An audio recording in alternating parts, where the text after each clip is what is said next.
ከነዚህ አውሬዎች አድነልኝ እንጂ ስለአባቱ ሁሉም ነገር ነግራለሁ እኔ ለራሴ ምንም የምፈራው ነገር የለኝም እሺ ምንም ችግር የለም ትንሽ ጊዜ ብቻ ስጪኝ እስከዛ ሁሉም ነገር በነበረበት ይቀጥላል ኪሩቤል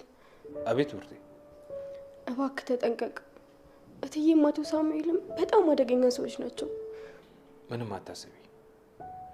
ሁለቱንም በቁማቸው ነው መቀብራቸው